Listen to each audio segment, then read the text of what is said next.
Почитувани деца и млади, почитуван председател на владата на Република Северна Македонија, почитувани министри и меѓународни представници, ве посакувам добри дојде на младинското преземање на владиниот состанок на високо ниво. Ова преземање го правиме по повод Меѓународниот ден на детето. Темата на овогодинешното преземање на владата, која идентификувавме заедно со младите, е преобмислување на иднината на образованието. Како да дојдеме до уште подобро образование по завршувањето на COVID-19 кризата. Моето име е Стефани Спировски, доаѓам од Младенски образован форум, а многу ми е драго што денеска заедно со Дора и Тамара, кои што се присутни на овој настан, ќе имаме чест да го модерираме настанот и дискусијата со младите. Заедно со нас ќе бидат присутни и 6 младенски застапници, кои што ќе ги пренесат препораките што младите ги напишаа и ги дискутираа на викендот во кој што се спрема за овој настан и ова преземање во владата. Драго ми е што денеска младите ќе имаат чест да бидат во фокус на владата, и сега како домаќин на овој настан би сакала да го најавам поздравниот говор од страна на председателот на владата на Република Северна Македонија, господинот Зоран Заев. Повелете.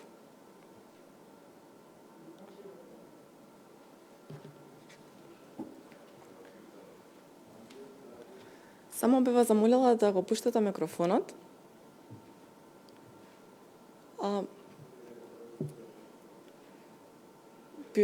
Сега ве слушам. Сега во ред. Да. Добро, уште еднаш.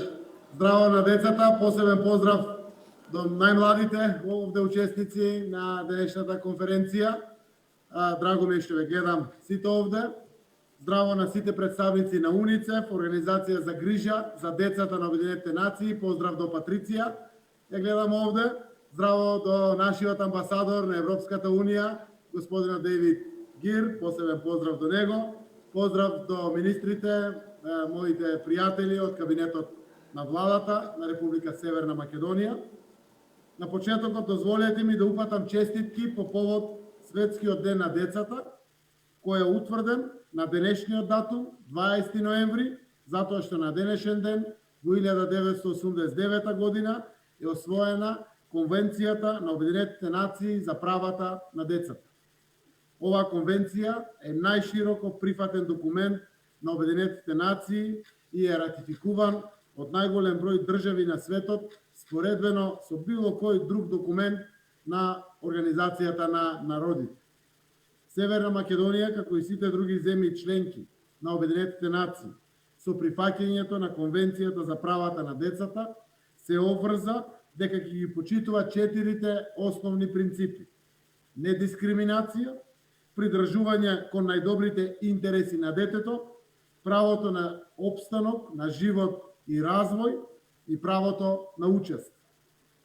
Тоа се основните услови за остварување на сите други права на децата. Овој настан, овој онлайн состанок на децата со представници на владата, на УНИЦЕФ и на Европската унија го исполнува 4-тиот принцип – правото на децата да учествуваат во креирањето политики за децата. Токму затоа, со големо задоволство прифатив да учествувам и да ги споделам со вас моите размислувања и определбите на владата кога станува збор за образовните политики, тема што вие одбравте да биде централна тема денеска и која поставивте во рамките на насловот за децата, од децата да го преобразиме образованието. Ви благодарам за темата на овој настан, бидејќи таа е во целосна согласност со стратегијата за развој на образовниот систем во нашата земја. Оваа тема е уште поактуелна во време во кое се справуваме со старите и новите предизвици. Време кое светот го врзува за 4-та индустријска револуција и која наметнува сосема нови барања пред идните генерации. Кога ја утврдувавме програмата за работа на владата и кога ги креиравме принципите врз кои ќе се развива стратегијата за образованието на оваа време, се зарековме дека ќе развиваме квалитетно образование, достапно за сите. Наша цврста намера е да дизајнираме образовен систем кој ќе создава личности кои ќе размислуваат критички и ќе донесуваат заклучоци базирани на факти, докази и анализи. Сакаме образование што ќе изгради личности кои ќе ги почитуваат и негуваат граѓанските права, толеранцијата и различностите и ќе се воспитуваат и образуваат во духот на мултикултурализм. Нашето образование мора да се приспособува и на новите глобални предизвици. Пандемијата на COVID-19 ни покажа колку е важно образовниот систем да се менува, приспособува и осовременува. Имајќи го во ова предвид, подготвени да се соочиме со сите предизвици, потешкоти и непознати ситуации, наша должност беше да организираме образовен процес кој ќе одговори на предизвикот со здравствената криза. Наставата да биде организирана од далечина, освен во оние средини каде просторните услови дозволуваат настава со физичко присуство со почитување на здравствените протоколи. Еден владин тим, начело со Министерката за образование, целосно се посвети на развојот на дигитални форми и содржини во образованието, да обезбедат пристап до образовниот процес за сите деца, без разлика на проблемите со кои се соочуваат. Паралелно со овие специфични предизвици не ги запоставивме ниту нашите темелни обврски, како што се создавање услови за мотивирани наставници, да ја подготвиме националната стратегија за дигитализација во образовниот систем, да креираме образование кој ќе ги подготви младите за потребите на пазарот на трудот и да ја намалиме младинската невработеност. Итност за промени се наметнува дури и во делот на методологијата за пишување и издавање учебници. Праксата покажува дека не само што треба да се ревидираат одредени учебници поради застареност на содржините, несоодветност на јазикот и многу стереотипи во нив, туку мора да се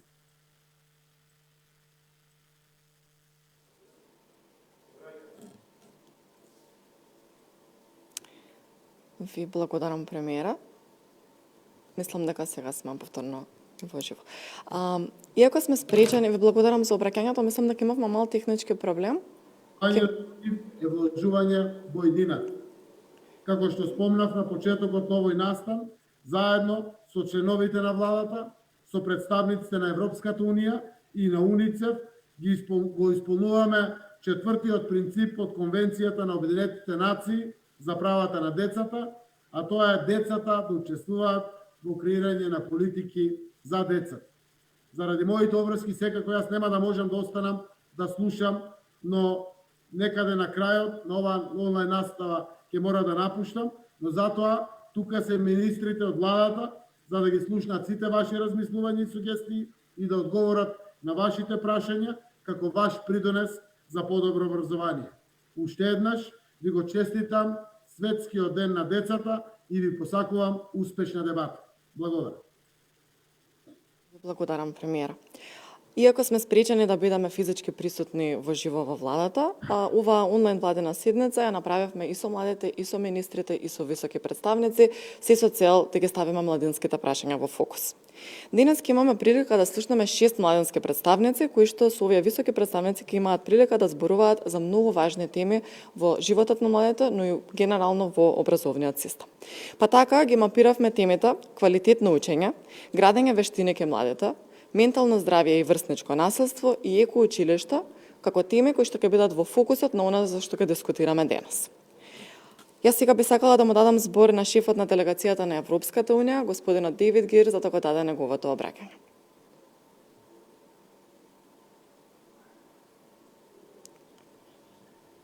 Good morning.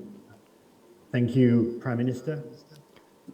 Добро утро, благодарам господине премиер, деца и млади, господи Джовани.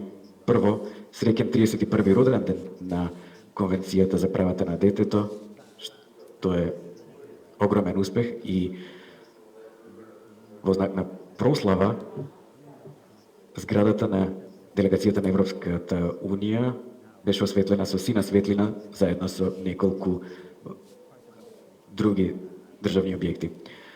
На една неодамнашна средба на тема на образование, прашав еден млад учесник зошто сака да биде активен во студентската унија. И тој кажа, бидејќи не сакаме да бидеме генерација што само се жали и приговара.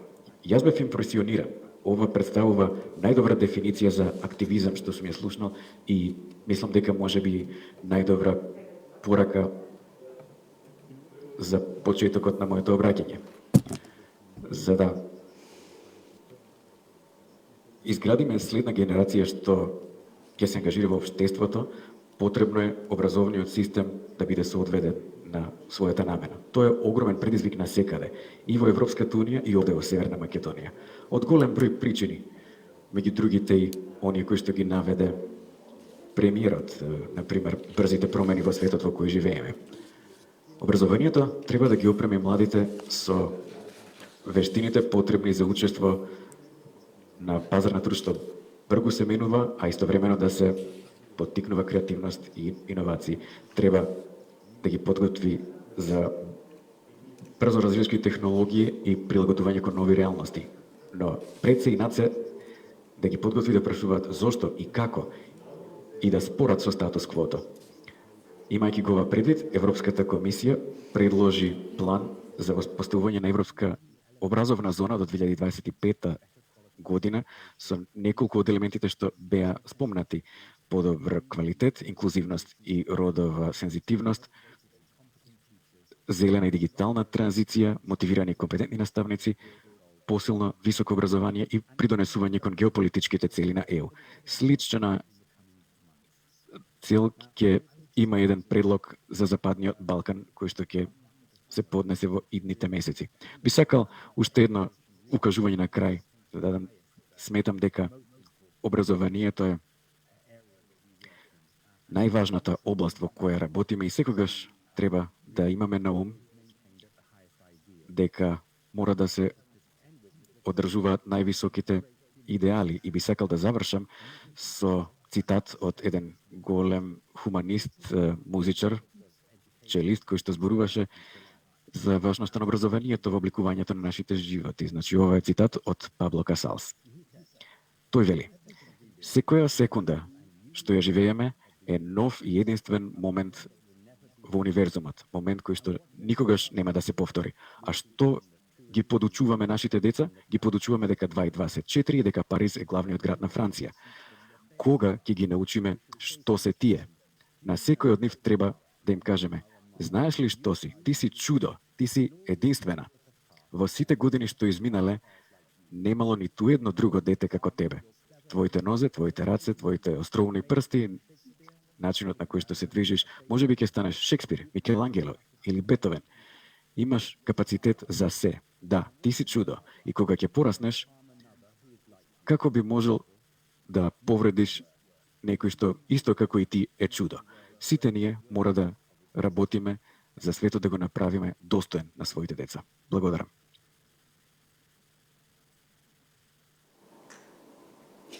Ви благодарам.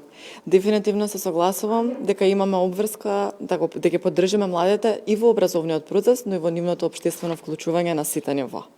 Пред да преминеме на 6-та говори од младинските застапници, јас би сакала да ја дадам збор и на Патриција Ди Джовани, представничката на УНИЦЕФ во Република Северна Македонија, да ни го даде својот поздравен говор.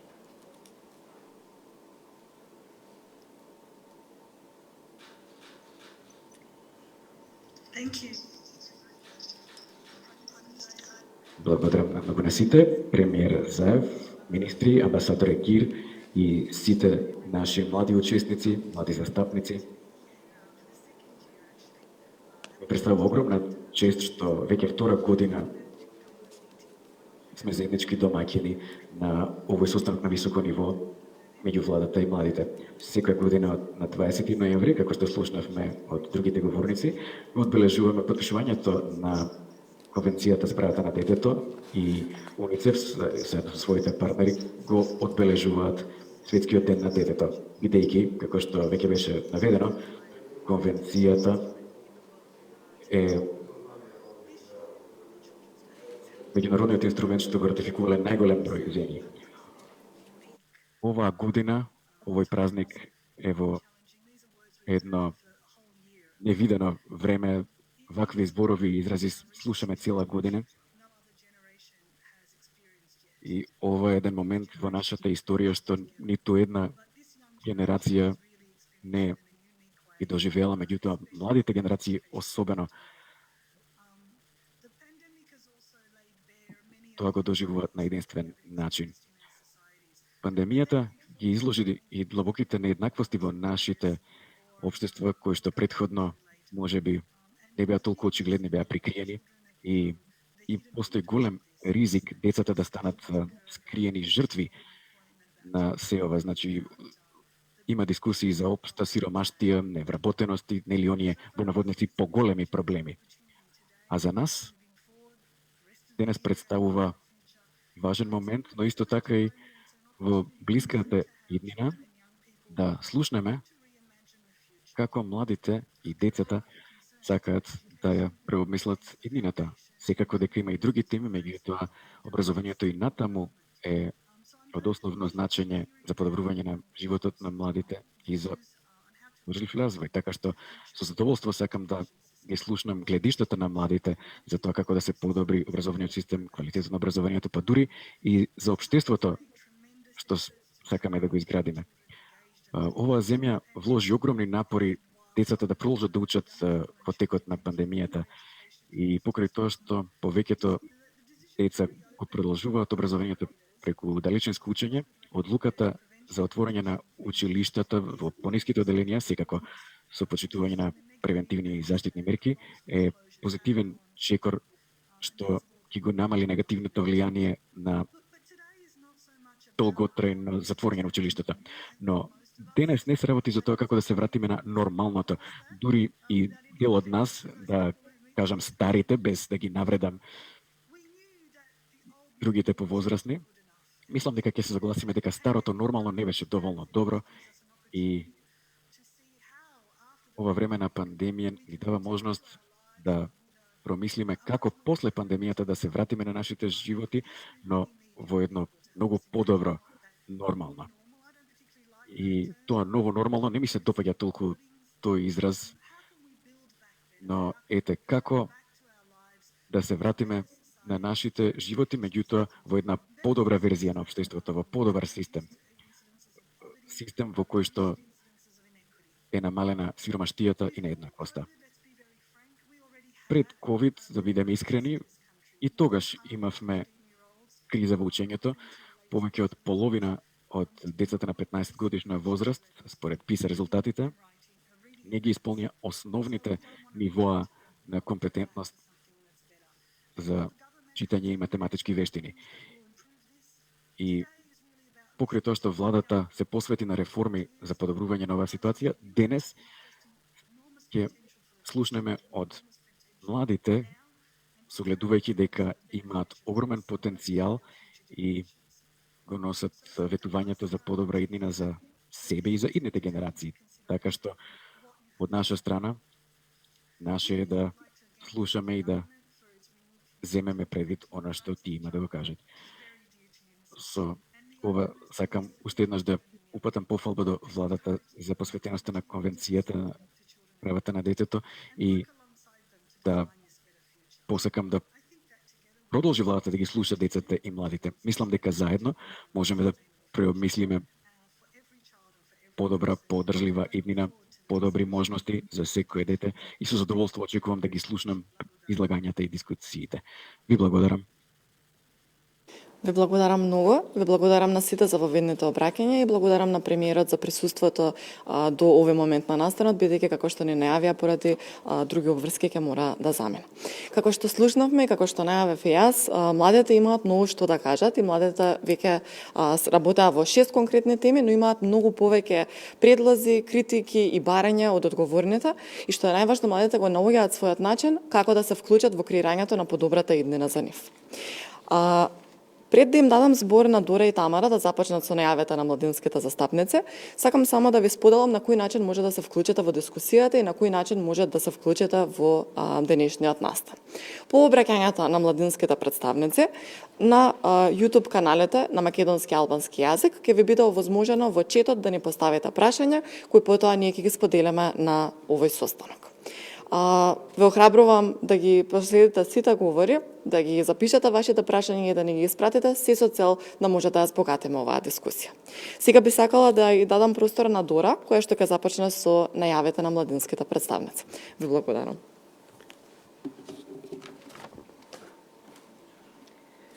Ти благодарам, Стефани. Здраво и на сите од мене. Денеска првата тема на која што ќе чуеме што подготвиле младинските говорници е квалитетно предавање. Кристијан Поповски, ученик во Никола Карев, ќе ни сподели повеќе околу најбитните промени кои треба да се случат, што најмногу влие на образованието кое ние моментално го добиваме и ќе сподели за подобрувањето на наставата, односно кои нешта не делат од поквалитетно образование воопшто. Кристијан, повели.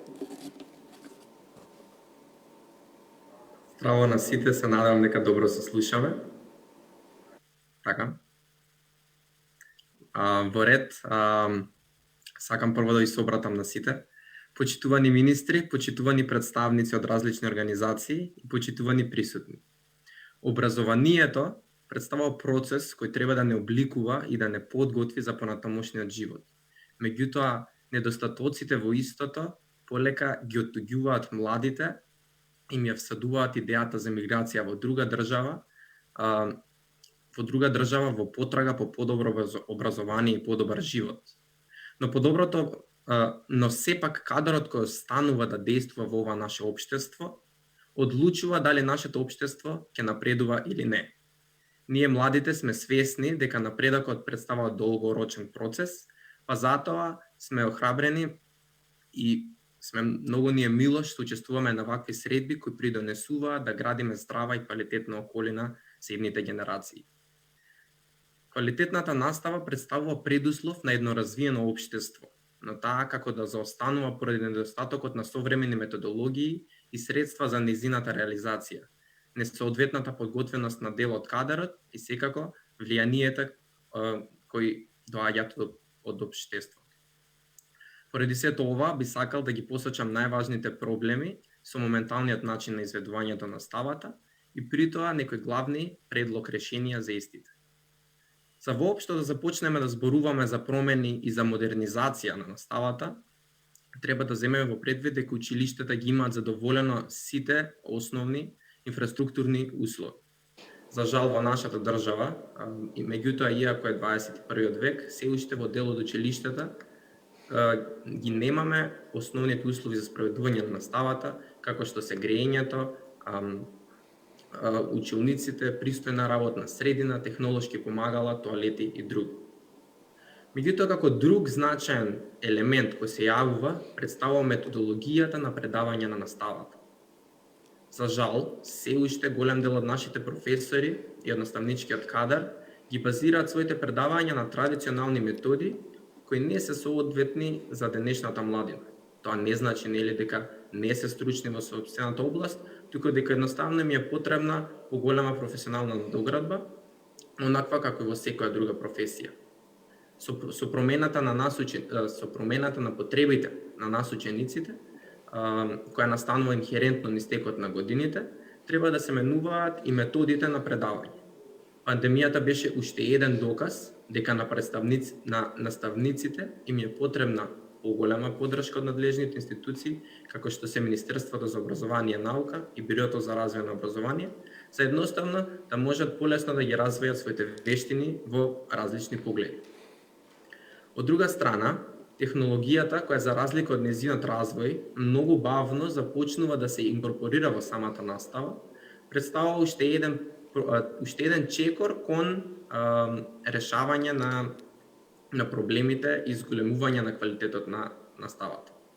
Таа технологијата е присутна во секој поле од животот на мнозинството на учениците, меѓутоа многу малку се користи во училиште.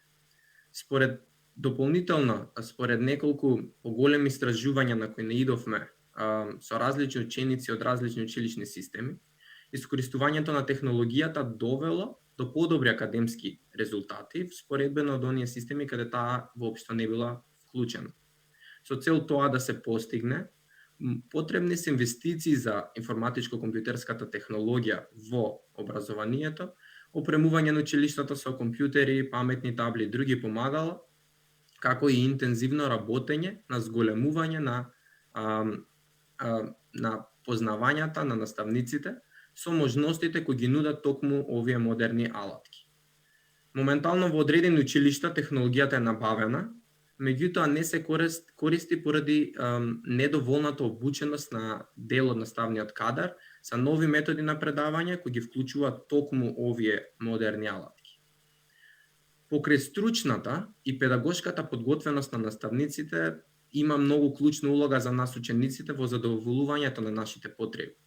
Истражувањето на Државниот завод за статистика покажува дека во последните години е пораснат бројот на вработени наставници, а пак намален бројот на ученици во самото средно образование, што ни покажува дека всушност не е потребно повеќе вработување на наставници, туку унапредување на веќе постоечкиот кадар. Затоа ни е важно да се покрене стандардот за тоа кој може да стане наставник и дали е навистина стручно и педагошки подготвен. Особините кои сметаме дека се неопходни за еден наставник вклучуваат емпатија, односно разбирање на потребите на учениците, трпеливост, отвореност, способност за слушање, комуникативност и еден смирен пристап кон нас учениците. Меѓутоа, последиците кои настануваат поради отсуство токму на овие особини се директно поврзани со појавата на незаинтересираност кон учениците, одбивност кон изучување на предметот, одбивност кон професорскиот авторитет, незадоволство или негативен поглед кон професорската фигура и слично. За континуирана еволуација и следење на развојот на наставникот на професионално ниво, а при тоа задржување на горе наведените особини, би можело да се воведе и една постојана евалуација при што би се одредила компетентност и подготвеноста на наставникот за продолжување со сопствената работа. И оваа евалуација би можело да се одведува, например, да се спроведува еднаш пред дипломирањето, а потоа и на секој на одреден временски период. За крај, важно е да ги разгледаме и останатите фактори кои имаат значителен придонес во образованието. Како клучен фактор кој има влијание врз мотивираноста на наставникот, се јавува наставничкото достоинство, односно општествениот поглед кон самата учителска дејност. Начинот на кој општеството, а најмногу учениците и нивните родители се однесуваат со наставниците, во одредени моменти може да представуваат дополнителен притисок врз нивната работа, кој може да резултира понатаму со намалени вредности во полето на нивната вклученост и мотивираност за работа на часовите. Со цел решавање на сите овие наведени проблеми, за кои се потребни нели финансиски средства, иако средствата кои се одвојуваат од буџетот за образование, се во рамките на европскиот стандард, главното прашање е дали правилно ги користиме овие средства, знаејќи дека постојано котираме ниско на меѓународните рангирања за квалитетно образование. Креирањето и спроведувањето на квалитетната настава во целост знае да биде предизвик и некогаш е навистина тешко да се фокусираме за да го најдеме крајот од каде треба да започнат промените. Меѓутоа никогаш, повторувам, никогаш не треба да престанеме со работењето кон подобрување на наставата. Во самата основа на образовниот процес таа всушност представува скулптор на идните генерации кои допрва ќе дојдат. Како што истакна и познатиот Бил Фрист, секое дете треба да ја има можноста да добие квалитетно образование. Тоа е една мисла за која сметам дека сите ние навистина треба да се залагаме. Ние сме еднината на општеството и промената зависи токму од нас, сега и тука. Можеме да избереме да продолжиме со темпото на статус кво и да ги игнорираме евидентните проблеми кои бараат промена, или пак можеме сите заедно да работиме на подобрување на столбот на нашето општество. Затоа ви се обраќам на сите присутни, почитувани министри, почитувани представници од различни организации и почитувани присутни со здружени сили да ги направиме промените на образовната револуција. Ви благодарам. Ти благодарам многу, Кристијан, и пред се да ви кажам добар ден на сите од мене. Наистина ми е многу мило поради тоа што сум дел од настан каде што се става акцент на младите, каде што ќе можат во оваа јавна дискусија младите да ги искажат своите ставови и мислења за образованието. Кристијан изборуваше за квалитетната настава и учење. А сега ќе се осврнеме кон нешто друго кој што не засега сите, и нас младите, па и сите во оваа држава. А тоа е онлайн наставата. Ќе ги слушнеме искуствата и мислењата кои што ги имаат младите за време, кои што ги здобиле за време на оваа онлайн настава и насоки како истата да се подобри и како да се справиме сите со предизвиците кои што произлегуваат од оваа настава.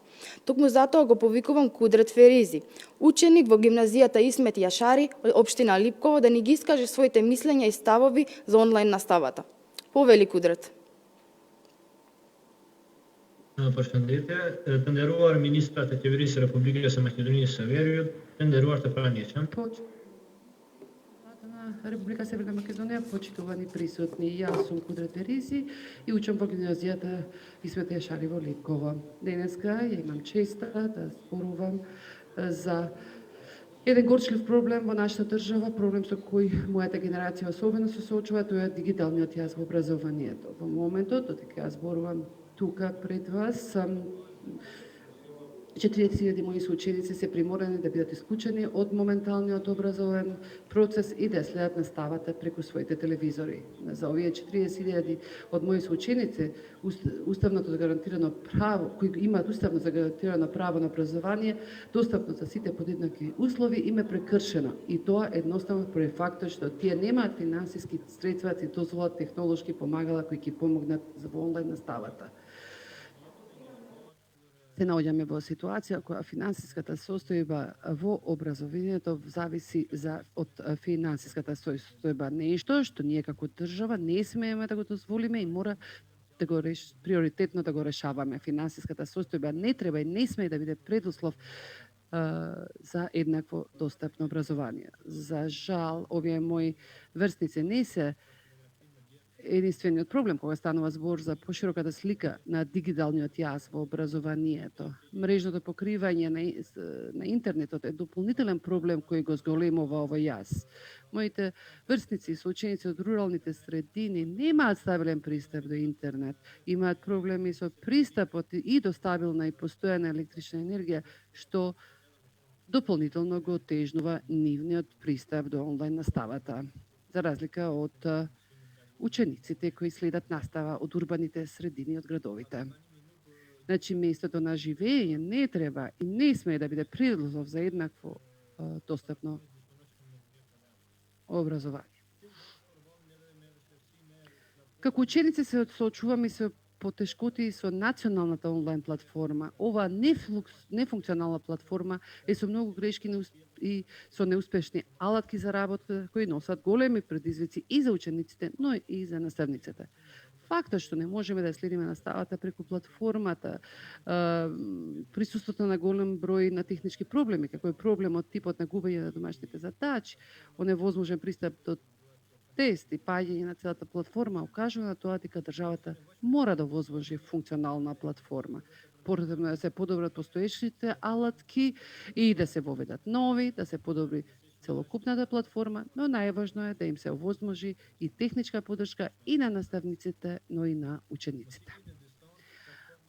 Учењето од далечина, нефункционалната платформа, недоволното познавање за користење на платформата и воопшто на алатките за онлайн настава вода до губење на интересот за учење кај учениците, губење на желбата за работа и кај учениците и кај наставниците, како и развивање на поголема пасивност или пасивизирање на учесниците. Истото доведува до тоа учениците повеќе да мамат на тестови, а со тоа да се зголеми и онака веќе големиот број на нереални нефер оценки кои се добиваат за време на наставата со физичко присуство на друг начин.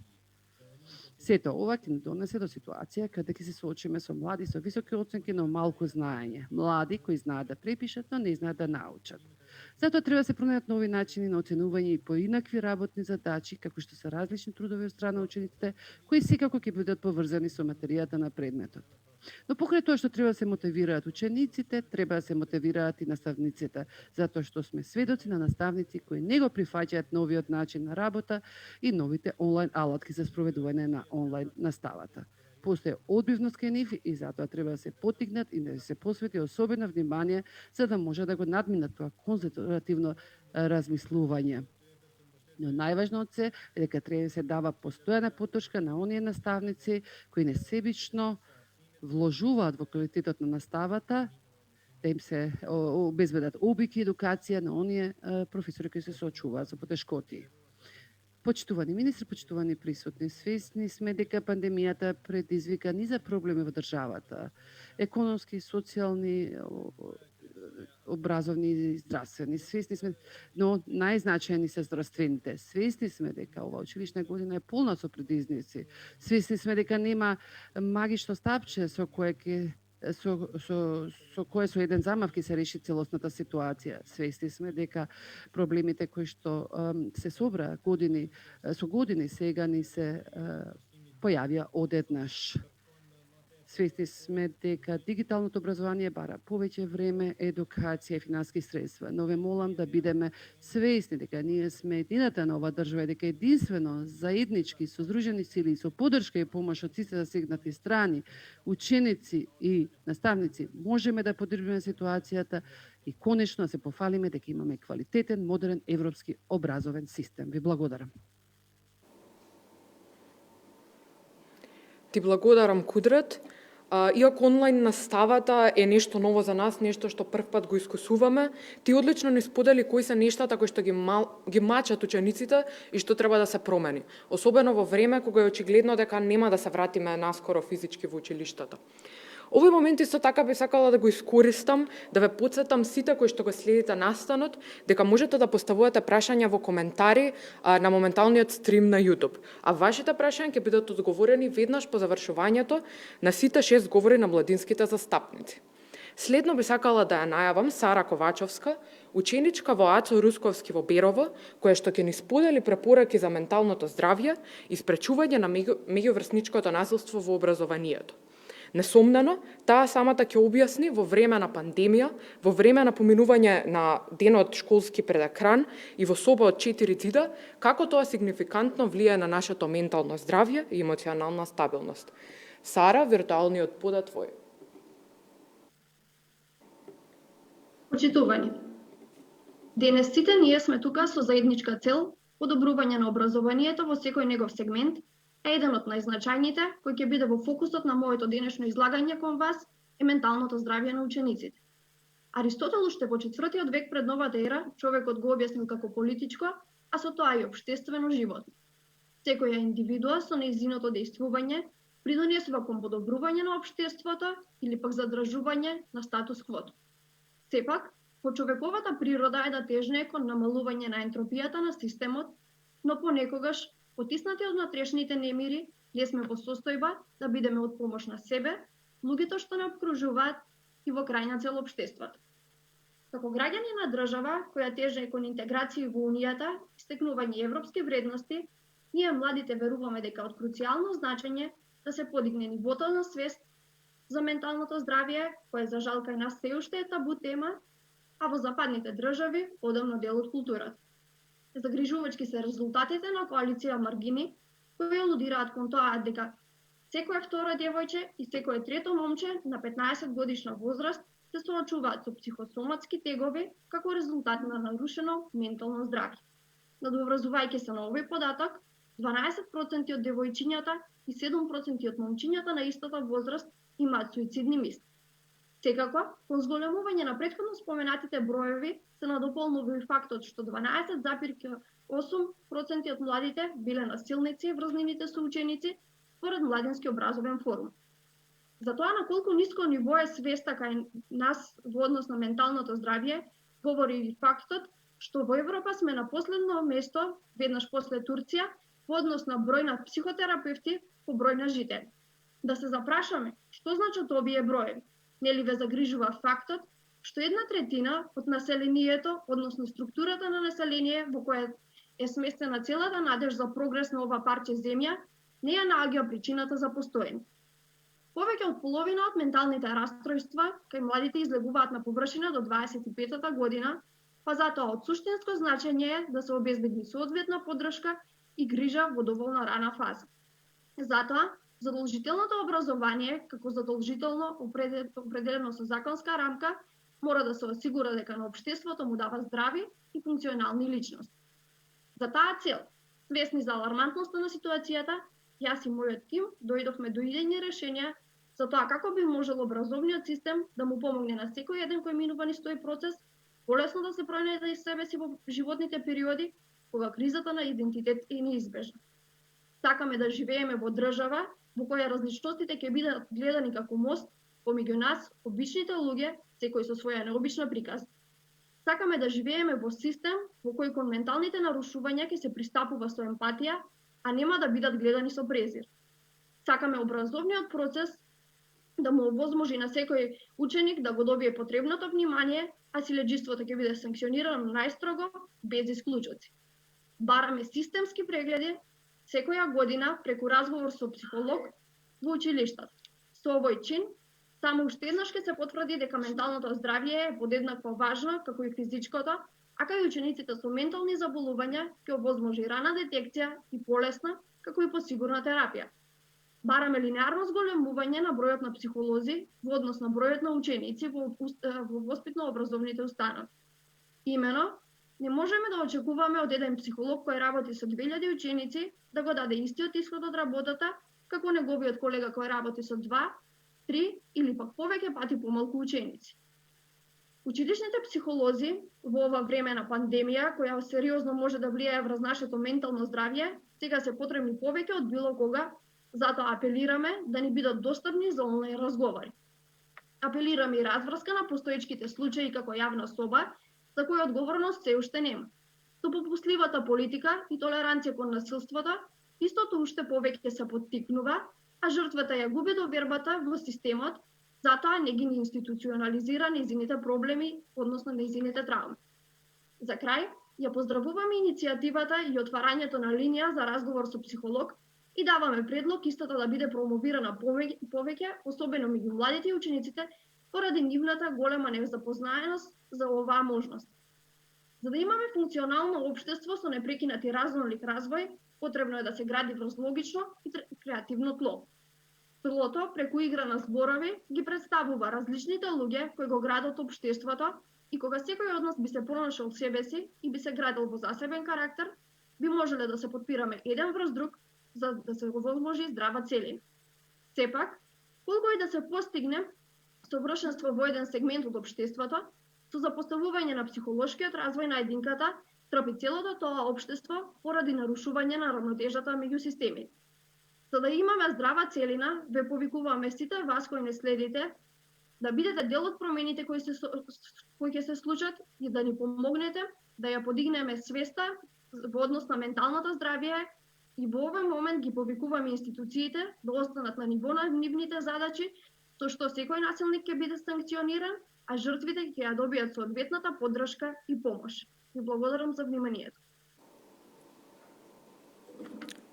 Ти благодарам, Сара, многу.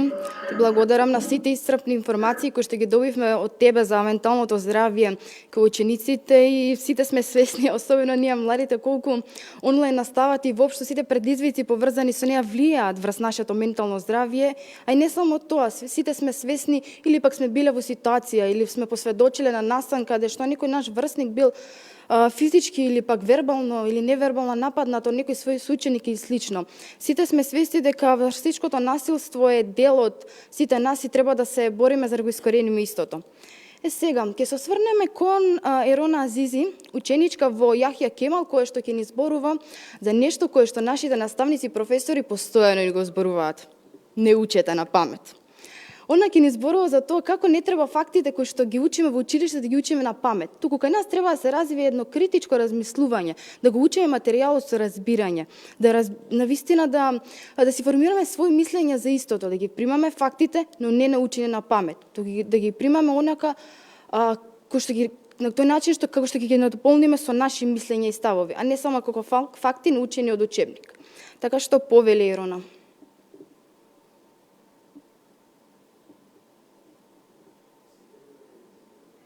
Нderuar пранишам. Почитувани присутни,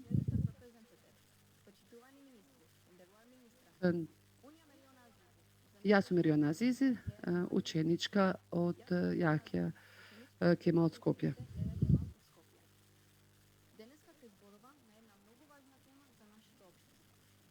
Na vendem ton. Садочето консидера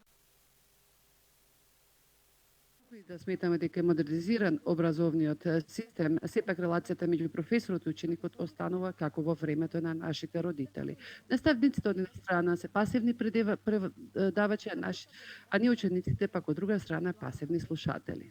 Тие бараат добри оценки за тоа што го предаваат, ние сакаме петки само за со меморизирање, односно учење на памет, па дури и со некоја интервенција. Учениците од предметите од општествените науки натоваруваат со податоци, факти, статистики кои не потребни.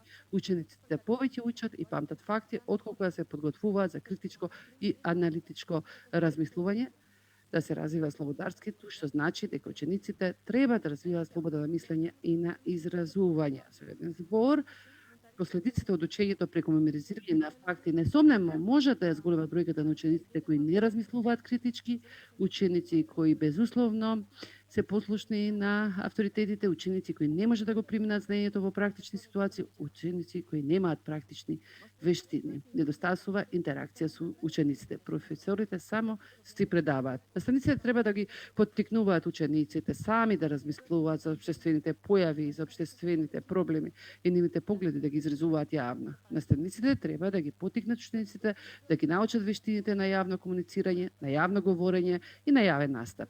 Учениците не треба да бидат пасивни на часовите, туку активни придонесувачи. Треба да дебатираат меѓу себе, да не се согласуваат, но кога не се согласуваат, да понудат аргументи за нивните тврдења и констатации. Целта е да се учат вештини преку анализи и учество за решавање на проблемите.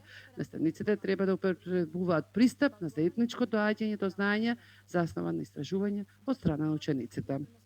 Треба да се развива учењето преку тимска работа во мали групи, но и во поголеми групи, со подолба на конкретни задачи, како во истражувачките проекти. Секој ученик треба да има своја улога во тимската работа. Според стариот систем, наставниците имаат слобода како ќе го креираат часот, а таа слобода треба да искористат со цел да ги насочат и советуваат учениците, а не само да предаваат.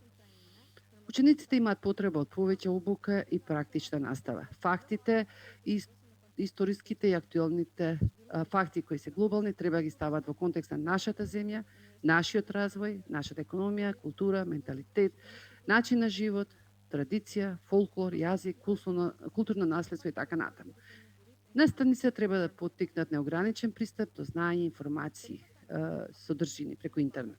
До сега, просторот во кој се учи и предава е главно училницата.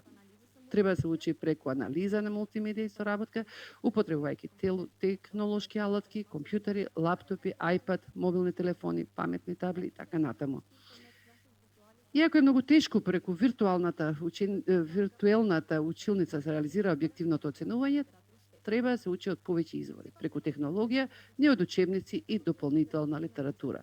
Според стариот традиционален систем, само наставниците ја вреднуваат и оценуваат работата на учениците. Учениците треба да учат како да создаваат критериуми, да ја вреднуваат собствената работа. Значи, треба да создаваат критериуми за само оценка, но и за вреднување или евалуација на наставниците. Овие проблеми ги засегаат учениците, професорите, економијата, но и иднината на младите. Како може да се решат овие проблеми? Секако колку има волја, истите може да се решат. Еве неколку од решенијата. Обуки до квалификација на наставниците. Поотворен однос на наставниците и училишната администрација кон сугестии и препораки од учениците. Ревизија на наставен материјал. За се изразат луѓето користат молив, пенкало или пак зборови. Во новото време треба да се воведат креативни начини на визуелно и практично представување на наставниот материјал. Воведување на нови предмети, медиумска писменост, екологија и етика. Медиумската писменост подразбира критично проценување, вреднување, употреба, толкување на медиумите и разни медиумски текстови. Кој треба да ги реши овие проблеми? Се разбира, за секој проблем постои решение, а за тоа не се потребни премногу средства, туку само добра волја и отвореност кон слушање на туѓото мислење.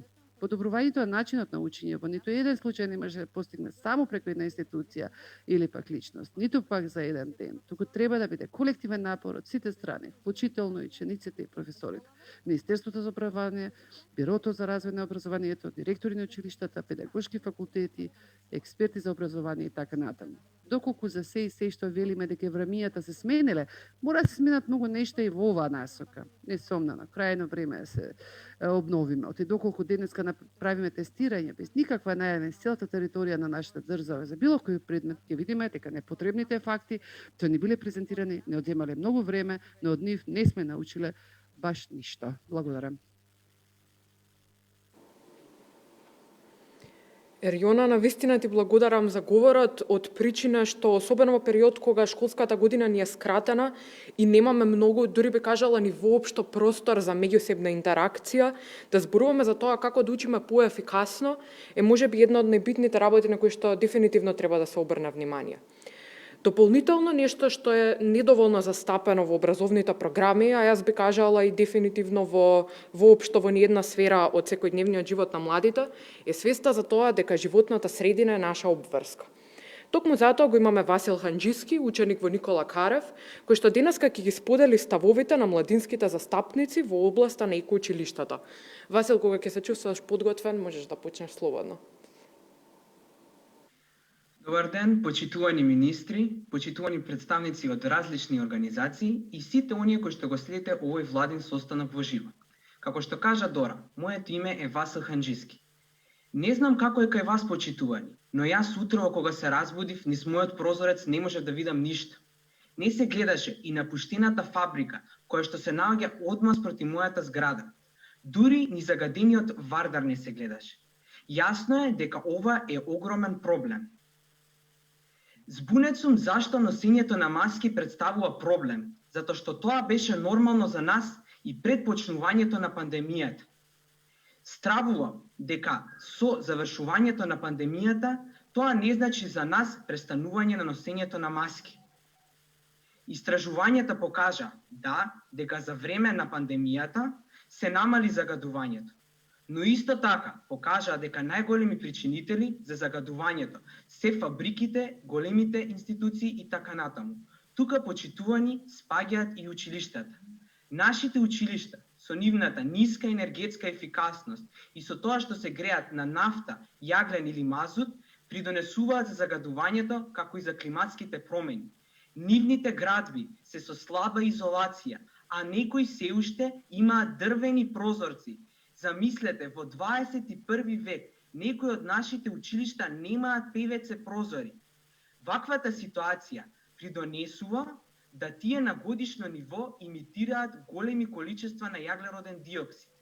Анализата за јаглероден отпечаток на Сдруженијето на граѓани Go Green покажа дека Битолската гимназија Јосип Броз Тито на годишно ниво емитира 153 тони јаглероден диоксид.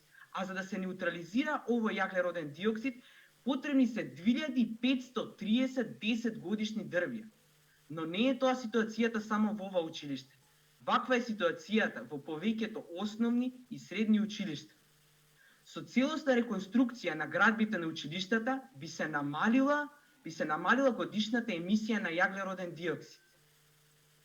Откако би се направила енергетско ефикасна градба, следува да се промени изворот на енергија. Како што напоменав, повеќето од нашите училишта како извор на енергија користат фосилни горива, како нафта, мазут или јаглен. Како извор за електрична енергија, тие користат, за жал, уште јаглен. Европската Унија ги напушта овие фосилни горива, а ние продолжуваме да ги користиме. Како земја која што се стреми да влезе во Европската Унија, треба да се насочиме кон сонцето и сончевата енергија. Поставувањето на сончеви панели не значи само намалување на емисијата на јаглероден диоксид, туку значи дека и нашите училишта би станале по-финансиски независни, со тоа што ќе се дозволи формирање на енергетски задруги кои со сегашниот закон не се доволно регулирани. Но, почитувани, не е проблем само изворот на енергија и градбата, туку и нашиот драгоцен образовен систем. Истражувањето на Сдруженијето на граѓани Go Green за застапеност на климатските промени во основното образование покажа дека еколошкото образование и образованието за климатски промени се на многу ниско ниво. Како земја која што го има еден од најзагадените градови во Европа, би предпоставиле дека нашите ученици учат континуирано и сеопфатно за екологија. но не е така состојбата кај нас.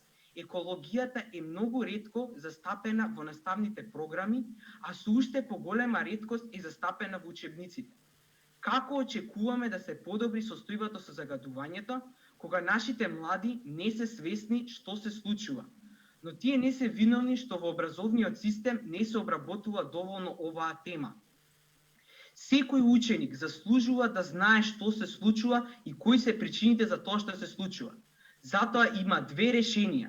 Едното решение е темата екологија и климатски промени да се воведе во секој предмет кој што има допир со оваа наука. Тоа би значило кога професорот би предавал за математички операции, би можел да го представи преку пресметување на јаглероден отпечаток. Така сублимира две теми: одржлив развој и математички операции. Тоа би придонело нашите ученици од различни аспекти да научат за климатските промени и екологијата. Второто решение е воведување на предмет екологија и климатски промени како редовен предмет во основно и во средно образование. Ова ќе ги мотивира нашите ученици да се вклучат во решавање на овој проблем.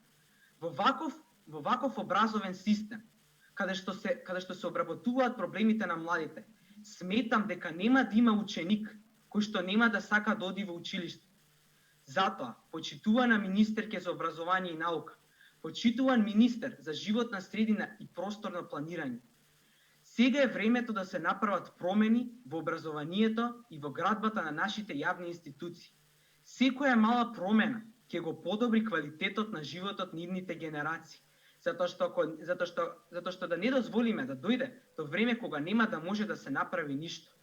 Ако вака продолжиме, ќе го ставиме во ризик животот на нашите граѓани. Ќе се зголемува бројот на заболени од рак на бели дробови. Нашите граѓани ќе продолжат да носат маски, не заради некој вирус, туку заради загаденоста. Ќе остане нашата младина неедуцирана и неосвестена за последиците од климатските промени и загадувањето. Ве молам, немојте да дозволите да се случи тоа. Сигурно сакате да бидете запамтени како луѓето кои што превземале мерки и не дозволиле да се влоши состојбата, како луѓе кои што за идните генерации загадениот воздух го направиле непознат поим. Затоа, накратко од вас, очекуваме енергетска ефикасност, сончеви енергетски задруги и образование за климатски промени и екологија. Ви благодарам. Ти благодарам многу, Васил. Вистина е дека треба сите да се грижиме за животната средина, затоа што факт е дека во последно време и во одреден период наназад сме соочени со проблемот на загадување за кој што треба да се најде решение во што е можно пократок рок, затоа што веќе подолго време се бориме со овој феномен. Пред да преминам на последниот говор од оваа јавна дискусија, би сакала да ве потсетам сите кои што го следите овој настап преку YouTube каналот на Владата на Република Македонија, да ви известам дека можете да поставувате прашања кои што на крајот на настанов ќе ви бидат одговорени од надлежните функционери. Сега да се осврнеме кон нешто за кое што ќе ни зборува Христина, а тоа е дека треба да се тоа е како се обезбедува еднаквоста за сите ученици во образованието. Затоа што Уставот вели: образованието е достапно за сите под еднакви услови. Дали навистина образованието е достапно за сите ученици под еднакви услови? Како ја обезбедуваме таа еднаквост? И како сме сигурни дека сите ученици се еднакви, ќе ни зборува Христина. Токму затоа сакам да ја повикам да го искаже својот говор. Повели, Христина. Четувани, јас сум Христина Јовчевска и денес како застапник на групата со која соработував ќе говорам за концептот на праведно инклузивно образование во Република Северна Македонија. Кога ќе се напомене инклузивно и праведно образование, мислиме на образование каде секој ученик ќе добие можноста да ги унапреди своите квалитети, исто така и способности подеднакво како и останатите. Се бориме и тежнееме кон инклузивно образование во кое сите деца ќе бидат вклучени. Дискриминираните, маргинализираните или пак сите оние кои стравуваат дека ќе бидат исклучени, се цврсто и јасно прифатени како од образовниот кадар, така и од соучениците. Тоа вклучува разумно прилагодување на образовни содржини, соодветни наставни природи и стратегии, а исто така и организација на воспитно-образовниот процес за да се овозможи квалитетно образование за сите. Се бориме и тежнееме исто така и кон праведно образование, кое на сите ученици ќе им овозможи да го остварат своето право на образование, при тоа третирајќи ги сите подеднакво, без разлика на нивната општествена, материјална или пак социјална состојба, овозможувајќи средина каде секој ученик ќе се изгради како индивидуа со своји квалитети и способности. Конвенцијата за инклузивно образование, введена во Македонија на 6 јуни 2020 година, се залага за вклучување на сите деца, без разлика на нивните слабости во некои области, а соодветно на нивните потенцијали, да се вклучат во редовните оделенија и да им се обезбедат соодветни услови за учење, за напредување и учество во животот на училиштето. Меѓутоа, ние како ученици можеме да потврдиме колку инклузијата во македонското образование е на ниско ниво. Ако тргнеме општо гледајќи од фактот дека живееме во општество како нашето, каде лицата со Даунов синдром се уште се избегнувани бидејќи се страшни, а децата со оштетен вид се за сожалување, не можеме ниту пак да тврдиме, ниту да говориме дека имаме инклузивно образование. Исто така, знаеме дека законот е тука, го има на лист хартија, но прашањето доаѓа тогаш кога се запрашуваме колку тој на вистина е спроведен. Подвигот и одлуката за деинституализација за пофалба, но ако не се вложува во целокупната подршка на инклузивното образование, може да доведе до уназадување на прогресот. Не можеме да имаме инклузивно образование без пред тоа да нема емпатија помеѓу нас учениците. И не можеме ниту да имаме правно, ниту инклузивно образование без да има услуги надвор од училиштето, односно во заедницата, за сите оние деца кои што е потребна дополнителна поддршка да може да го остварат својот потенцијал. Кога станува збор пак за праведното образование, треба да се бориме со сите сили првенствено да го оствариме и исто така да не го загрозиме основното право на секое дете. А тоа е правото на образование. Како влада, многу е важно да имате цврст и јасен став, дека задолжителното образование мора да обезбеди пристап до правото на образование за сите. Поради тоа треба да се овозможи образовен кадар и ќе биде настроен кон идентификување на проблемите со кои се соочува секој ученик. Не смееме да дозволиме наставник или професор да не знае како да идентификува состојбата, кога мозокот различно ги процесира устниот или пишаниот јазик, тоа е состојбата на дислексија. Не смееме да си дозволиме наставник или професор да не знае како да се приспособи на образовниот систем кој му е потребен на еден ученик. Не смееме да си поигруваме со менталното здравје на младите кои имаат попреченост и да дозволиме истите да бидат дискриминирани. Ако не посветиме внимание на овие работи, ја упропастуваме големата слика на образовниот систем во Република Северна Македонија. Првенствено, што треба да направиме е да започнеме со едукација на најмалите. Односно да се избориме со сите пречки и бариери кои ќе ни ја попречат еднаквоста, а потоа да стремиме и кон инклузија. На сите ученици треба да им биде јасно дека различните од нас не се ништо поинакви, туку се само личности со поинакви можности, кои можат да достигнат сфери на успех, исто така како што можат и останатите кои се сметаат себе си за дел од мнозинската група. На крајот сите сме луѓе кои се борат за успех и сите имаме посебни карактеристики и можности кои имаат посебна визија за истиот. На нашиот образовен систем никогаш, ама баш никогаш, не му била поважна и попотребна инклузијата и правдата од овој момент.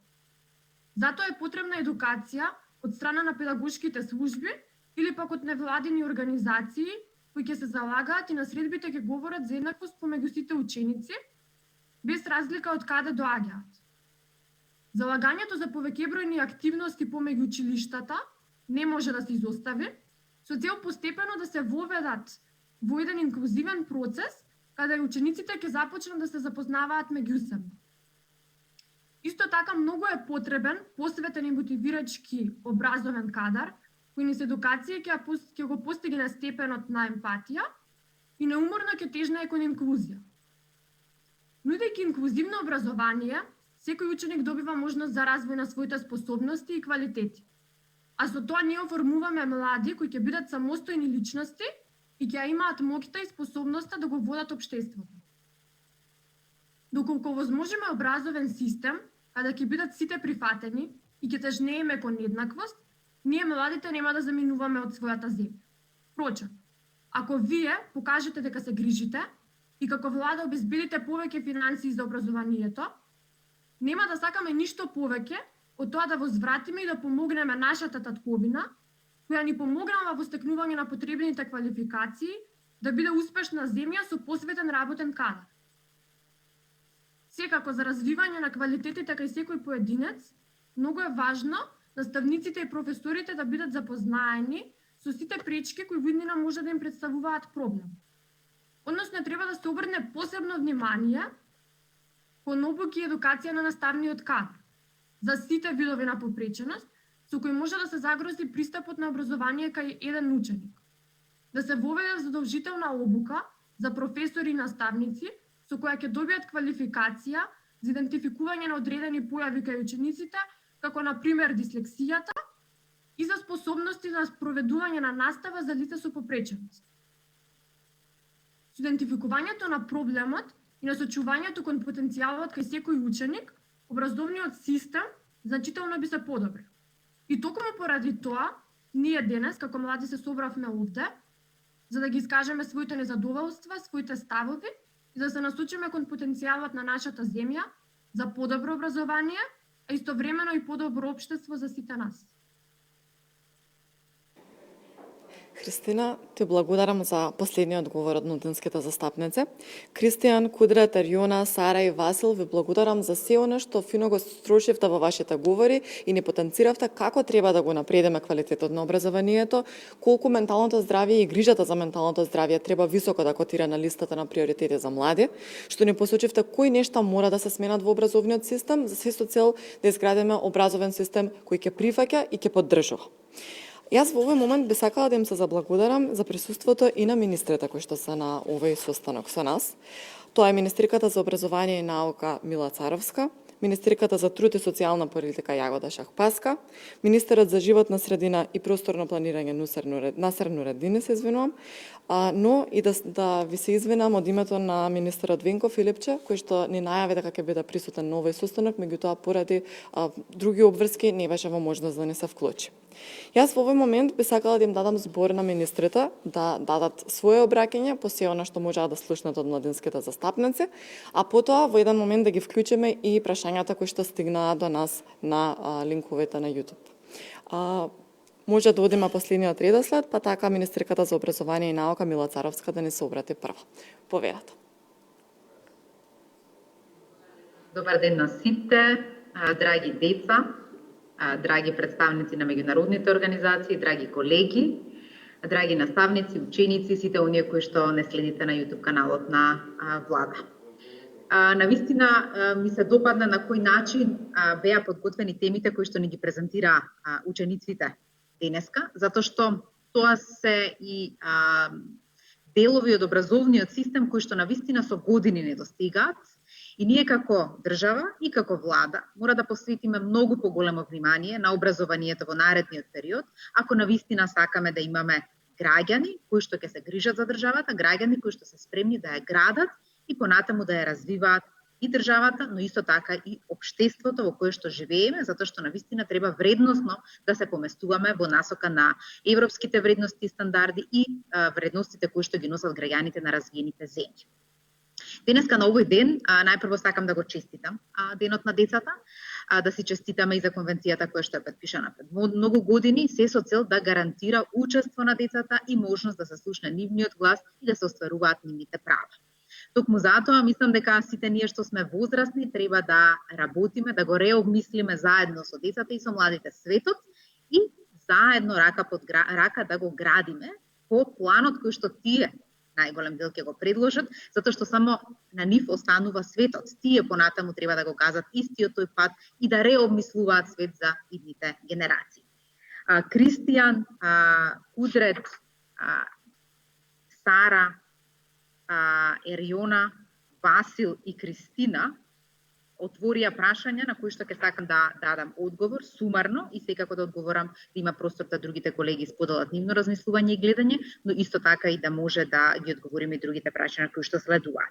Однос на кадарот, проблемите со инфраструктура и поддршка на наставниците, сметам дека многу интензивно започнавме да работиме со наставниците и со директорите на училиштата, зашто тие се основата на образовниот систем. Ние може да напишеме најдобри програми, да осмислиме најдобри предмети, но ако не ги зајакнеме нашите наставници да го спроведат она кое што е напишано и да на најдобар начин го приближат до нашите ученици, нашите деца, нашите идни генерации, тогаш навистина сме изгубиле многу време во пишување на документи, наместо да вложиме во она кое што е најпотребно, а тоа е медиумот или наставникот кој што треба да го пренесе и да ги заинтересира учениците за одредени теми. Токму затоа со нив започнавме, водиме кампања за поддршка на наставниците, да го вратиме нивното достоинство, да ја вратиме дискусијата во општеството за важноста на наставниците во нашата држава. Но не само кампања, туку водиме и систем на поддршка преку едукација. Не само што ги обучуваме за дигитални вештини, еве после 2 месеци обновивме систем на обучување како да се справат со сите оние дигитални алатки кои што еве сме приморани да брзо ги воведуваме затоа што не сме биле спремни од претходно. Дополнително имаме вебинари на кои што психолозите и педагозите ги дообучуваме за да може да ги поддржат и наставниците и учениците во ова време невреме. Дали ќе можеме да обезбедиме многу итно технологија и развој во училиштата технолошки, не сметам дека можеме да си поставиме такви цели, затоа што сепак живееме во држава во развој. И ако не ги водиме реформите чекор по чекор и ако не создаваме услови за одржливост на секоја воведена нова алатка и само купуваме компјутери или обезбедуваме некои современи IT алатки, тогаш нема да стигнеме до целта, верувајте. Мораме да одиме со ресурсите кои што ги имаме и година во година да ги збогатуваме ресурсите, ама да сме сигурни дека секоја година воведуваме нешто ново и создаваме финансиски средства за да тоа ново може понатаму да биде одржувано. Да не споменувам дека компјутер за секој дете не беше лош проект, но дали тој стана одржлив? Дали се воведе во државата како што треба? Не, но се потрошија 60 милиони евра. Такви лапсузи не сакам да правим Министерството за образование и наука, додека го водам јас. Оваа влада е посветена на воведување на системи кои што се одржливи и кои што ќе значат и после многу генерации додадена вредност, а не изгубени финансиски средства. Затоа ќе вложуваме и во знаење на наставниците, и во платформи, и во IT опрема, но ќе ја користиме и таа која што постојано ја имаме. Кога дојдовме во Министерството, знаете дека сите велеа дека немаат компјутери како училиште. Денеска сите тие имаат компјутери. Но Министерството не распиша глобална набавка која што ќе ја чекаме да се достави 6 месеци, туку ги репарираа постојните компјутери. Велеа немаме интернет. Денеска сите тие имаат интернет со минимални финансиски средства.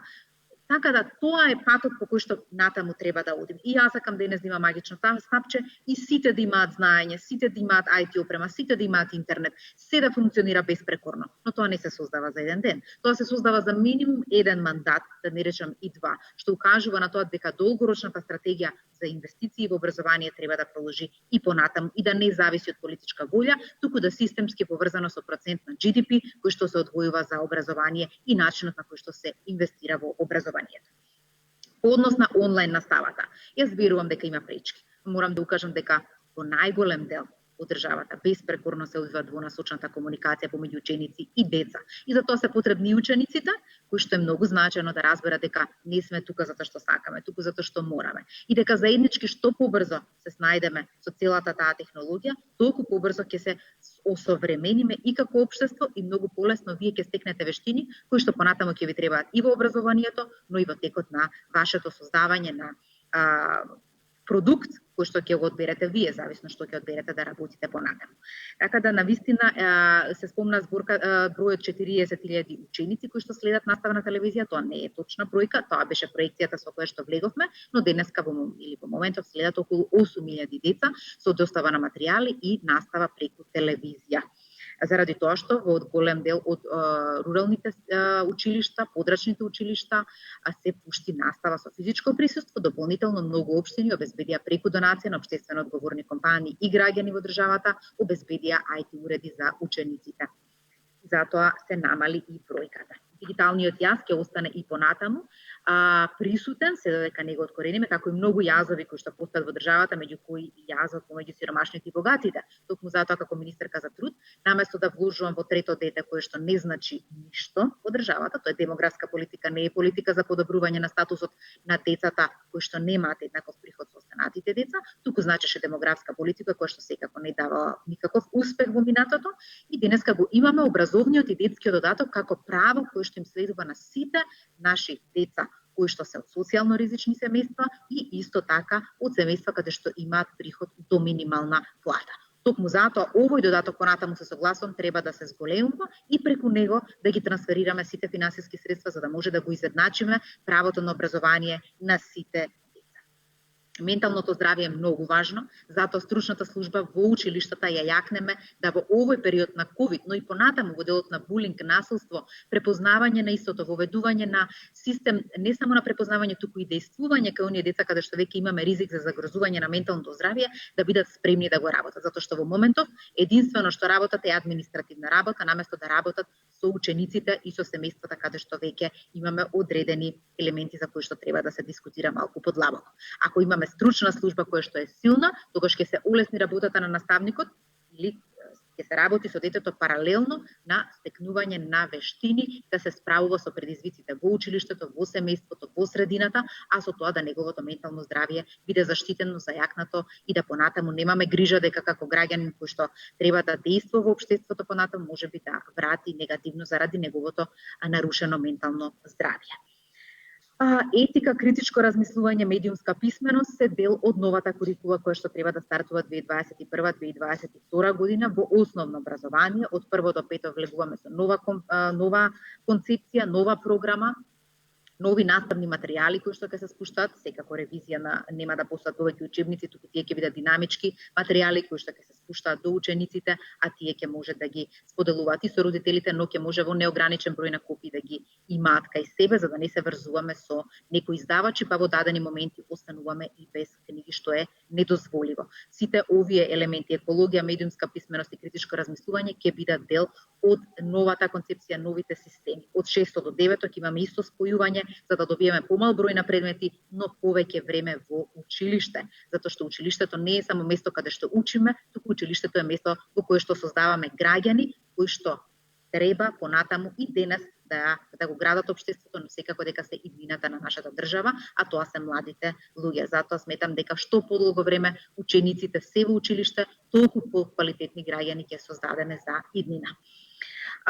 Секако дека спомнавте еден дел што многу ме израдува, дека за да може да го постигнеме ова е потребен колективен напор од сите, меѓу кои од учениците, и токму затоа ве сметам за партнер и ја искреиравме групата Млади МОН, за да во постојана комуникација со младите, со учениците, може да ги градиме политиките за иднината.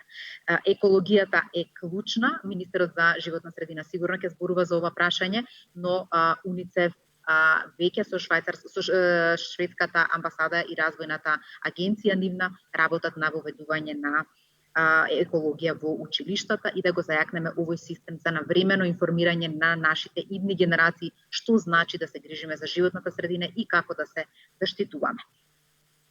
Однос на инклузивното образование, тоа ми е навистина блиска тема.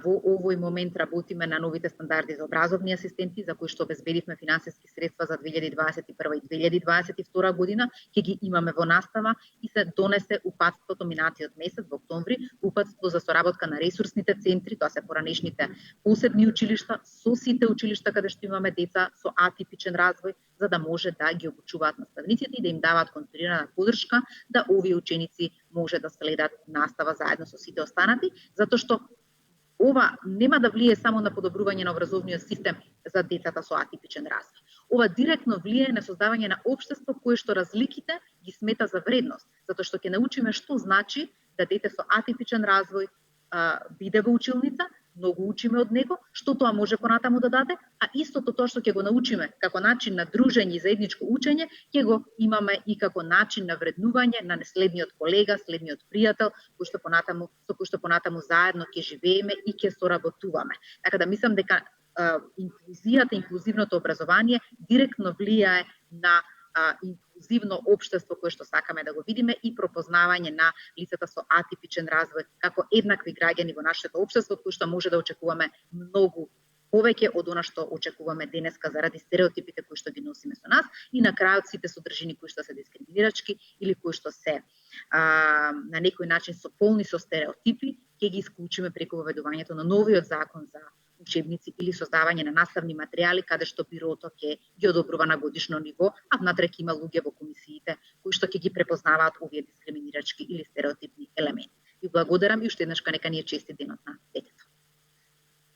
Министерка, навистина значи што сте тука да ги слушнете младите, ова им дава надеж дека се движиме во правата насока, но уште повеќе им дава надеж и им ветува дека нештата за кои што се вложуваат и за кои што зборуваат и за застапуваат, евентуално ќе го најдат начинот на кој што ќе бидат остварени.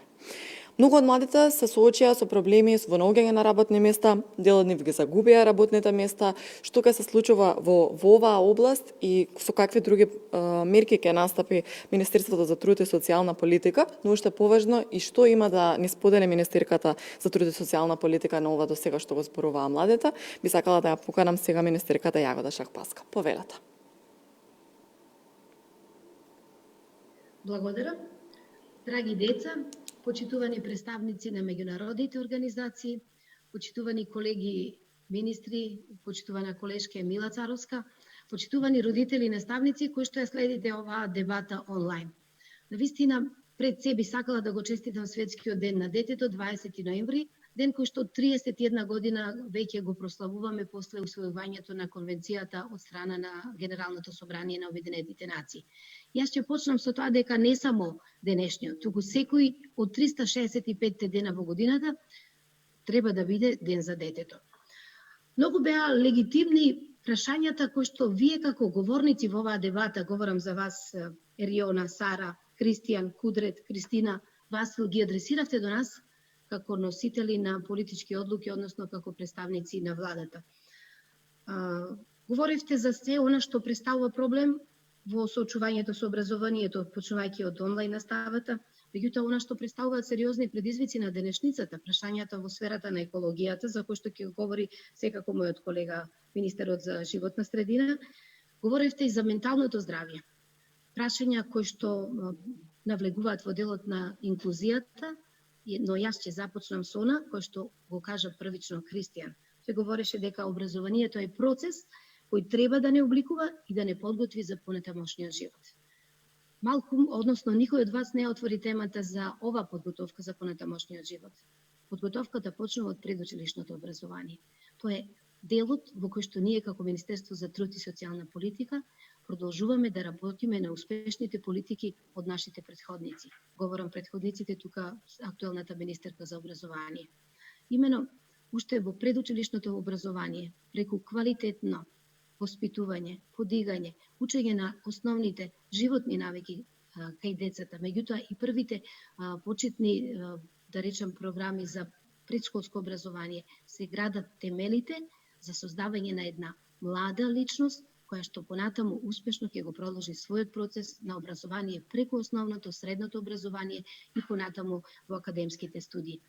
Кај нас веќе не постојат градинки во кои што има посебни групи за деца кои што се со посебни потреби, за деца со попречености. Тука почнува инклузивниот процес. За нас секое дете е важно. За нас сите деца се исти. И ова е процес на кој што ние понатаму продолжуваме да работиме. Со проекти заедно со Европската Унија, со проекти со нашите меѓународни пријатели, ние вложуваме во градење на квалитетни, компетентни наставници, воспитувачи кои што работат со децата уште во предучилишната возраст. Оно што дел од вас го говореа за дискриминацијата. Како Министерство за труд и социјална политика успеавме заедно со парламентот светлото на денот да го виде новиот закон за заштита и спречување од дискриминација, кој што точно ги адресира сите основи на дискриминација, меѓутоа и обврската на сите нас како општество да се спротивставиме на оваа негативна појава. Дел од вас говореа и за насилството, како меѓу соврсниците, така и генерално во општеството. Во тек на собраниска процедура, како Министерство за труд и социјална политика го испративме законот за заштита од насилство врз жените, родово базирано насилство, меѓутоа и семејното насилство. Затоа што и децата во во својот живот, почнувајќи од најмали нозе па до завршување на образование, додека се во семејството, може да бидат сведоци и жртви на различни облици на семејно насилство. Нашата улога како Министерство за труд и социјална политика продолжува и во делот на деинституционализацијата еден мощен успешен процес. Претходната министерка постигна да ниту едно дете до 18 години повеќе не е во институција. Тие деца се сместени во згрижувачки семејства, меѓутоа и во мали групни домови. И сега јас тука кон вас ќе упатам еден апел.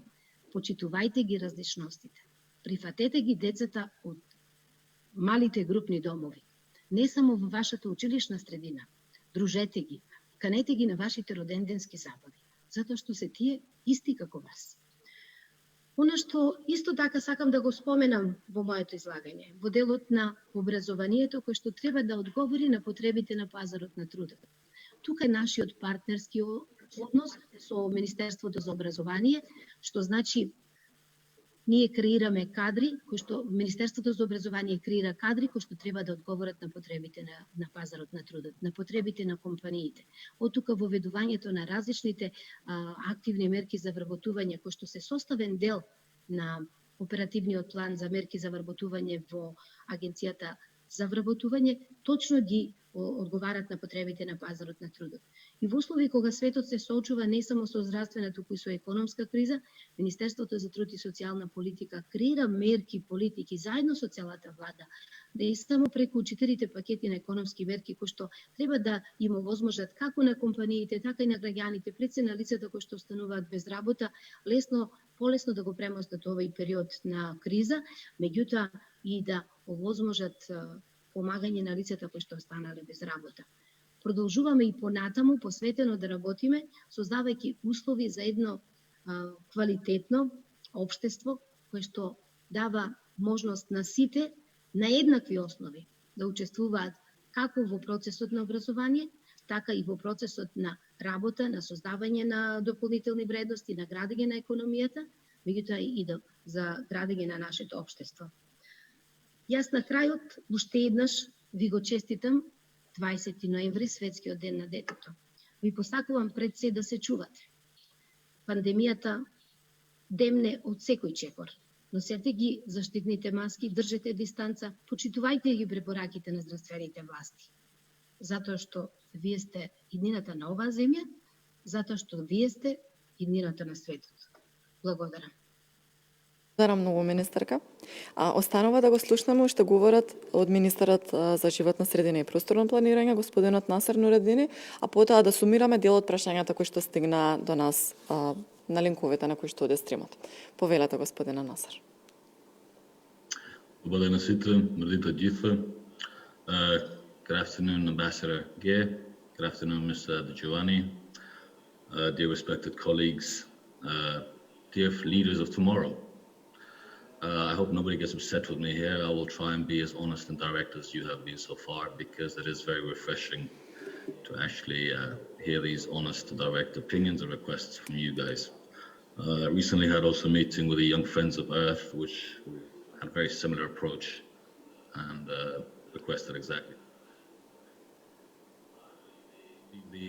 My colleagues explained a lot. I will try to avoid repeating much of it. However, I can assure you, Vasil, that one of the key things we did at the beginning was we had a meeting with my colleague, Ms. Militarovska. It was one of the first meetings I had, considering that we've been speaking about this for a while now. Education on environment and climate change is of utmost importance, starting from the primary school, even if possible, starting from kindergarten.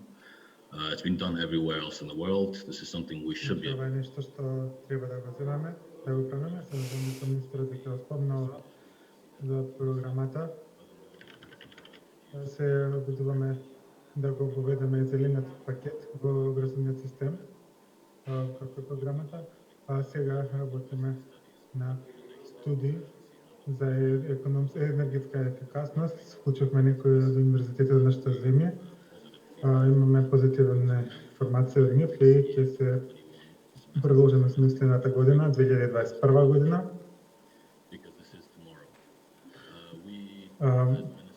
Ние како функционери од владата имаме и честно и огромна одговорност да се бориме со овие проблеми денес, но исто така нашата задача е да сработиме и да осмислиме стратегија за утре. Утрето припаѓа вам и на моето дете. Така што без вашето мислење не можеме ништо да структураме за воиднина. На крајот, ако имате време, слободно дојдете во нашата канцеларија, бидејќи со задоволство ќе ви ги објаснам сите промени што ги правиме во меѓувреме. Ќе направиме некои промени на квалитетот на воздухот, и така натаму се што кој што работиме, се надевам дека тоа наскоро ќе се види и сигурен сум дека секој член на секој пратеник го разбира ова и се согласува без оглед на политичката претераност. Чистат воздух не е политичко прашање. Не треба да се обвинуваме меѓусебно, туку треба да најдеме на заедничко решение. И лесно е да се каже, хајде да го изчистиме воздухот. Воздухот не е Балкан, ние. Јас, Насер, како граѓанин го загадувам воздухот. Секој чекор што го преземам, придонесувам за загадувањето. Споменавте енергетска ефикасност, се надевам дека амбасадорот нема да ме пречи ако кажам дека минатиот пат имавме се вложија пари во ефикасно грејење.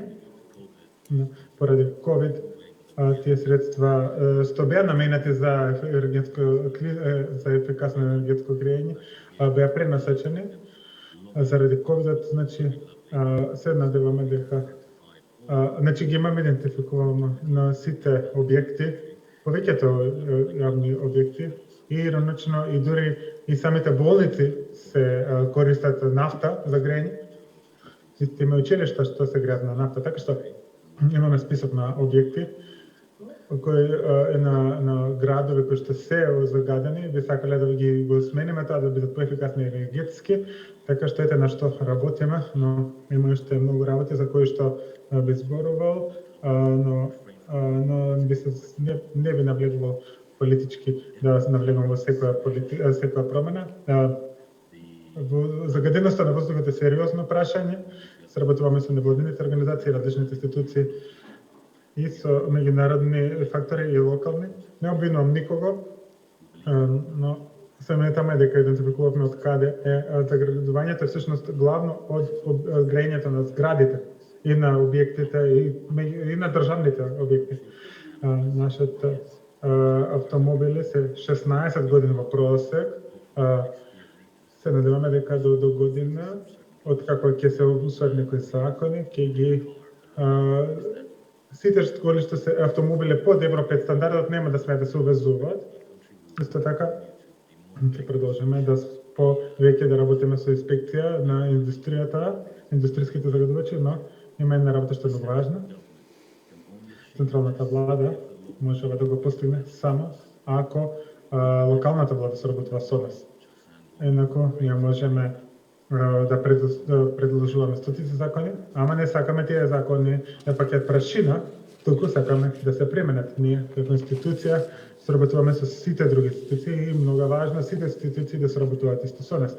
Министерството за животна средина предлага стратегии, но многу важно министерот за транспорт например да сработува со нас. И затоа што инфраструктурата е многу важна за една почиста средина. Министерството за економија заедно со Министерството за економија ја подига свесноста за загаденоста под нашата земја, така што ете на што работиме во моментот. Одлуките од денес ќе резултираат со позитивни промени во иднина. Се надевам дека ќе продолжите на овој пат. Што да правиме денес, правиме всушност за утре и се надевам дека некој од вас ќе седи тука и ќе речете, ете, греша во минатото, се обидува да го подобрат.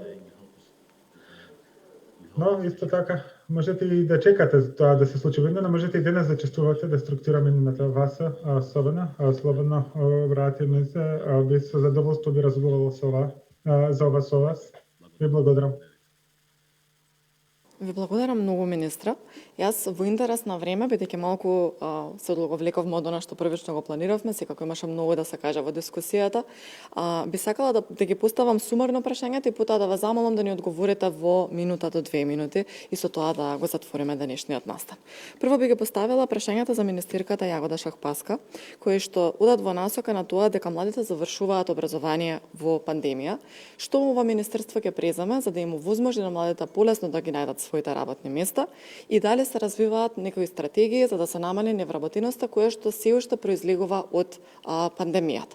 Министер, ќе повелете во минута до 2 доколку може да ни дадете одговор на ова прашање кое што пристигна до нас. Благодарам на прашањето. Значи, и во услови на пандемија, ние како Министерство не се откажуваме од она што представуваат активни мерки и политики за вработување, затоа што целта на сите нас и како влада и како општество е да младите ги задржиме во нашата земја.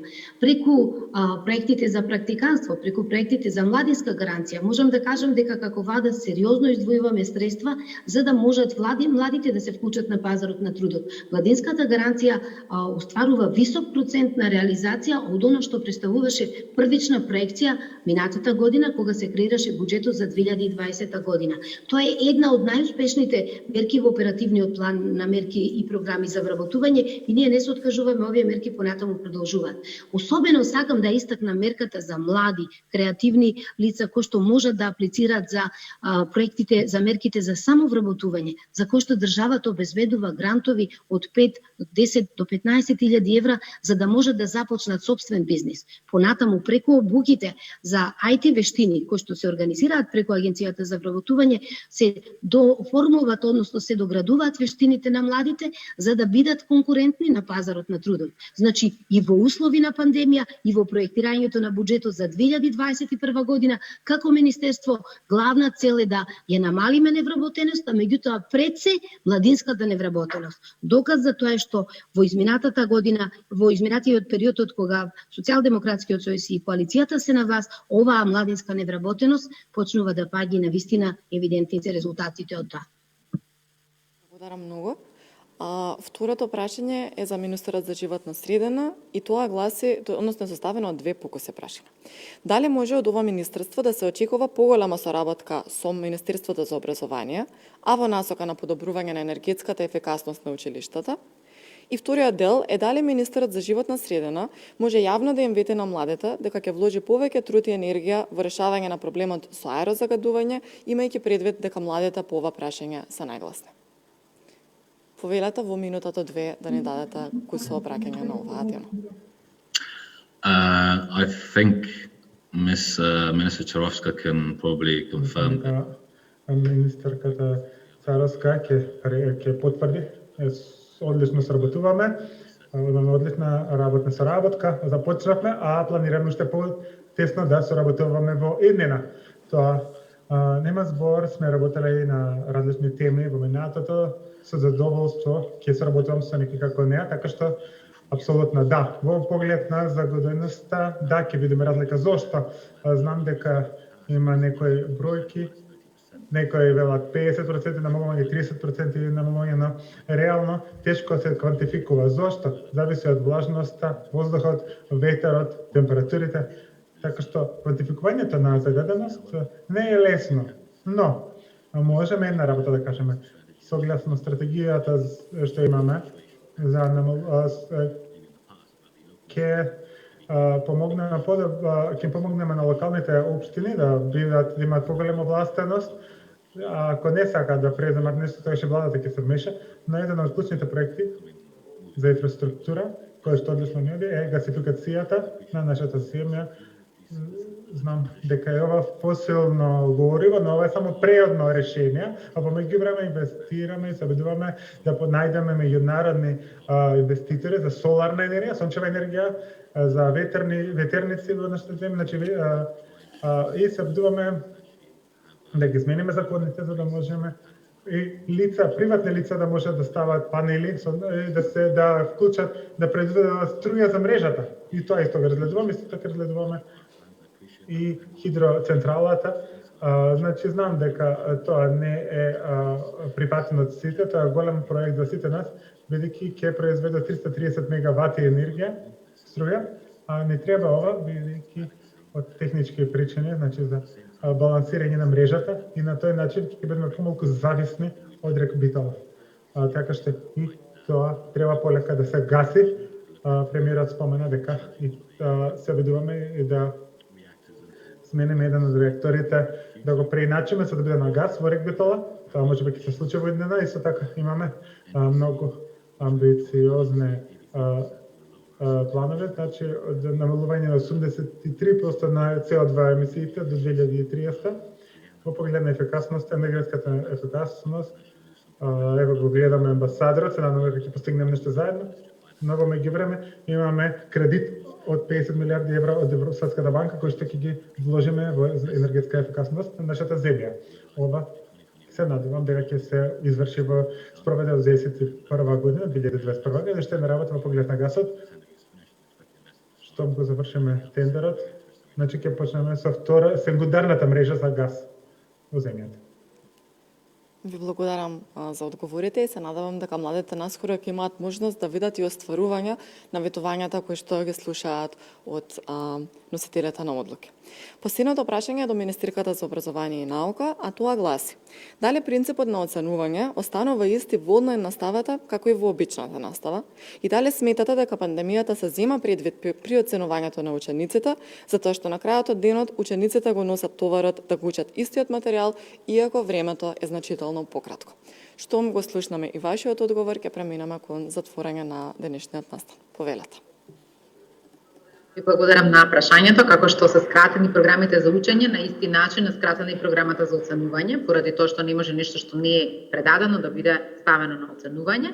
Исто така во упатството за оценување, кој што е подготвено од Бирото за развојно образование и е дистрибуирано до сите училишта, сите наставници, е ставено дека на начинот на кој што се одвива наставата, на тој начин ќе се прави и оценувањето, секако по програмите што досега се веќе предадени и усвоени, доколку наставникот и ученицот не може да се согласат, да кажеме, околу оценката, или не може да ја формираат онлайн, тогаш може да се предвиди индивидуална средба со физичко присуство на кое што ќе се проверат знаењата на ученикот. Сметам дека во моментов тече оценувањето, сите наставници и ученици се прилагодуваат на новото време, сигурно нема да биде едноставно, се случува веројатно не прв пат, затоа што минатата година па беше уште пострашно, оценуваа без да имаат можност ниту онлайн, ниту со физичко присуство да ги видат учениците, но некако се импровизирало. Сега оваа година на многу посистематски, со одредени инструкции се прави оценувањето и јас сум сигурна дека тоа ќе биде релевантно, заради тоа што имав можност да дискутирам со неколку наставници во изминатите 2 дена и тие кажаа дека процентот на двојки, тројки, четворки и петки е речиси исти со 2018-2019 како учебна година. Тоа укажува дека оценувањето веројатно успеваат да го направат многу квалитетно и да тоа се базира на вистинските постигнувања кај учениците. Ви благодарам многу. Не само на вас, ви благодарам на сите кои што се вклучивте во денешната дискусија, кои што наследевте, кои што го проследевте ова младенско преземање на владиниот состанок на високо ниво и кои што на некој начин дадовте своји предлози, коментари и се вклучивте во дискусијата. Се покажа дека кога се зборува за млади, кога се избираат предлози, односно кога се даваат препораки за најдобри решенија, времето е секогаш кратко. Сега би сакала да преминам кон крајот и да ви се заблагодарам уште еднаш што издвоивте повеќе време од она што беше планирано, особено на говорниците и на гостите и на сите вие кои што не следевте преку онлайн стримот. Од името на Младенски образовен форум, на УНИЦЕФ, на делегацијата на Европската унија, би сакала да се заблагодарам на владата на Република Северна Македонија што денес беше наш домаќин на овој настан и да ви посакам пријатен ден со надеж дека овие препораки за квалитетни младенски политики, но и за подобро образование, што поскоро ќе ни се остварат и ќе ни се случат во нашето секојдневие. Дора и Тамара, ви благодарам многу и на вас за помошта во модерирањето на денешниот настан. Фала ви на сите, имајте убав ден. Сега аплауз еден за сите говори и сите што се вклучеа.